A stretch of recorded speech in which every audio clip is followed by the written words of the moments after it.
Red Sox Weekly with Ashish Sharma. Hey everybody, welcome to another edition of Red Sox Weekly here on BostonSportsRadio.net. As always, I'm your host Ashish Sharma. Finally, we could talk some real baseball. Last week when I chatted with you guys, really had nothing to talk about except the All-Star break and the Home Run Derby and things like that. But finally, meaningful baseball, I should say, is back. We have the second half of the season, full throttle. So let's go ahead and get things started. The Red Sox kicked off the second half with a 6-game road swing against Tampa Bay and then the Baltimore Orioles, and they continued to absolutely dominate the AL East, or should I say baseball in general. They took 2 out of 3 from both teams. Game 3 of the Tampa series, I don't know how many of you people stayed up for this game, but it was a long one. 16 innings. I think it tied some baseball record for the longest scoreless game to go 11, 12, 13 innings or something like that. And it was scoreless for 16 innings until Dustin Pedroia came up.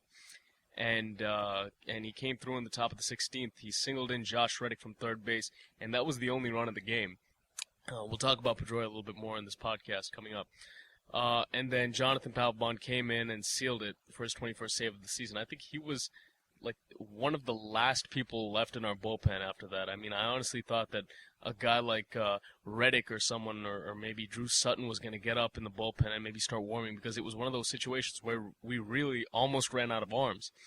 But luckily that didn't happen, and the Sox were able to take 2 out of 3 from Tampa, and that's always a good thing, because I hate going down to the Trop, because the Red Sox usually struggle down there for some reason, and it was nice that they were able to come out with 2 wins out of 3.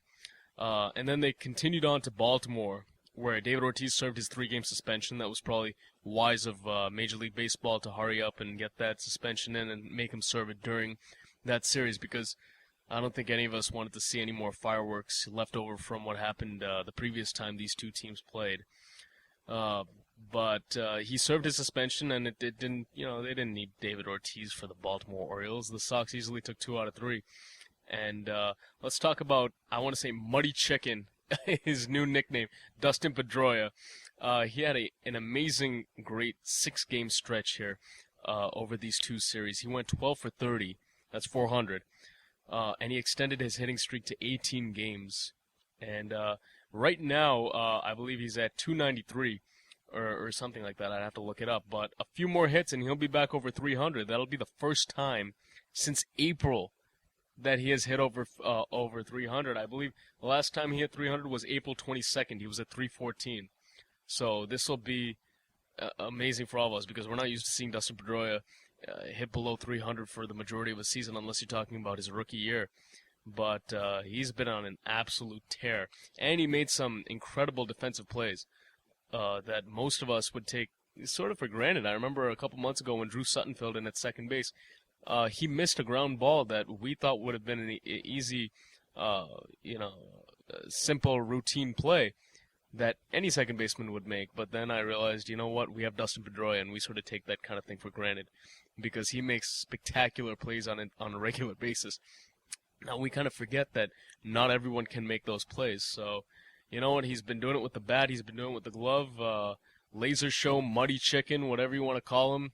He's Dustin Pedroia, and he's getting it done. Another player I wanted to touch on is Jacoby Ellsbury. I don't know how much more I can talk about Ellsbury, but this guy is just having an absolute phenomenal year, absolute breakout year. In the finale of the Baltimore series, he homered twice, and now his season total is at 15. 15 home runs. His career high coming into the season was 9, and he's already got 15. I mean, this is a guy that could potentially end up in the 30-30 club this season, 30 home runs, 30 steals. Obviously he'll get the 30 steals. He'll get much more than that, but the home runs, I'm not sure if he'll get 30. But, I mean, he's a guy that we're literally thinking could hit 30 home runs. I never thought of Jacoby Ellsbury as a home run hitter. I thought of a guy that would maybe, get 9, 12 home runs a season. He is really coming out and displaying some power this season. And he's elevated his game to a new level. He's become a complete 5-2 player, hitting for average and power. He can run the bases. He's got speed. He's got a good glove. Honestly, if it wasn't for Adrian Gonzalez, I think Jacoby Ellsbury would be a front runner for team MVP. Obviously it's Adrian Gonzalez, but if it wasn't for him, Jacoby Ellsbury's right there. And can you imagine if Adrian Gonzalez was still in the National League playing for the Padres? Jacoby Ellsbury would probably be talked about right now as an MVP candidate in the American League. Definitely not something we were thinking about a year ago when he was on the DL for the year with those broken ribs, but he's really blossomed into something special here, so let's enjoy it while we can.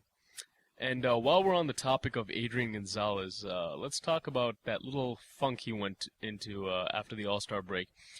In those 6 games after coming back from the break, he went 2 for 24 at one point, and you know how we are in Boston. I've touched on this before so many times. We freak out about the littlest things, and you know what? I'll admit it. I was freaking out.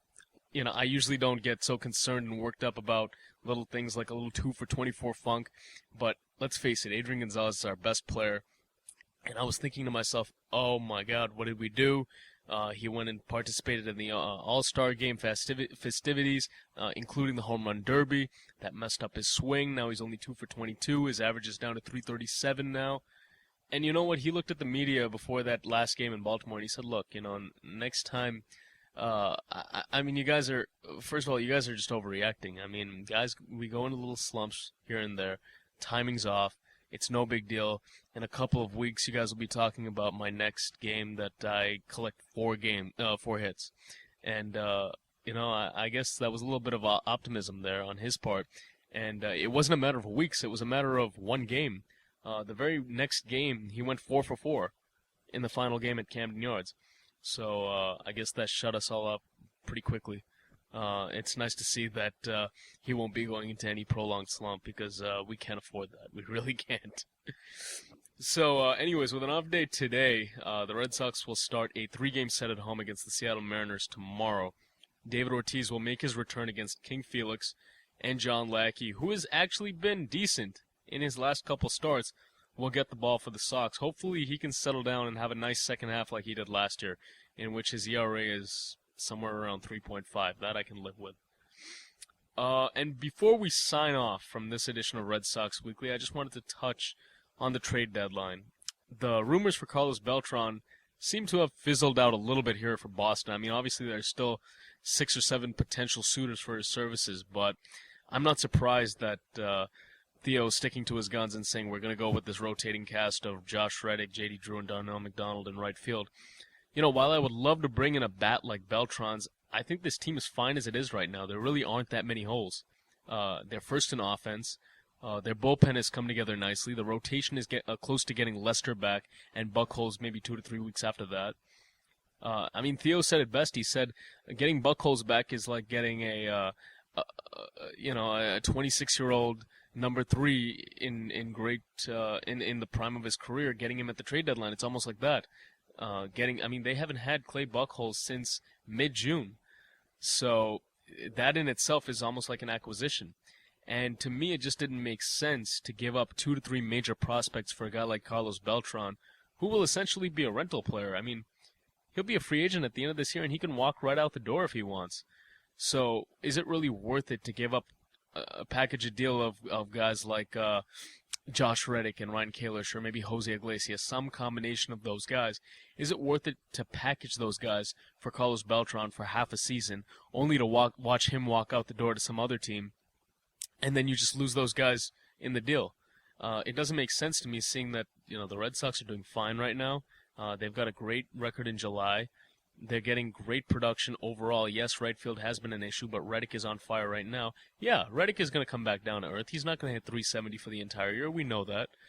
But, he's a guy that's really displaying some talent here, and why not just ride the hot bat? If it ain't broke, don't fix it, They're fine offensively. I think their bigger need is to maybe just get some starting pitching depth, or maybe bolster the pen with some more arms. I really don't see Theo making a major deal at the deadline. I think if anything, it'll be one of those minor moves, that you hear about, like, cash in a player to be named later for a guy that's going to go be stuck in the pen or something. I really don't expect him to go out and get Carlos Beltran, or I don't even think he's going to go for Ubaldo Jimenez. That's another rumor that started up over the last 5 days. I really don't see that big, major deal happening this year. Like in the past, we've seen Eric Gagne and Jason Bay and high-profile guys coming in. And, I don't see that this year. I think this team's fine offensively in terms of pitching. They've got plenty of depth. I think, if anything, they're just going to deal with solutions internally, whether it's from AAA or the guys they have at the major league level. So, in all honesty, I would doubt Theo makes a move for Carlos Beltran unless he is absolutely confident he can sign him to an extension, in which case he'd stick around for a few years. And if that was the case, if Carlos Beltran would come to Boston for those prospects like Ryan Kalish and Josh Reddick and sign an extension, then I'm not against it. The only thing I have against this is the fact that he can walk right out the door the next year and we lose our prospects. If we acquire Carlos Beltran for these two guys like Reddick and Kalish and then sign him to an extension, absolutely, I'm 110% fine with it because he is a proven producer. But until we know that he will do that, I'm not ready to give up guys like Ryan Kalish and Jose Iglesias and Josh Reddick or any combination of those guys. All right, that's pretty much all the time we have on this edition of Red Sox Weekly here on BostonSportsRadio.net. I'll catch up with you guys next week right before the trade deadline, and hopefully we'll have something to talk about. Some minor deal, not a major one. All right, I'll see you then.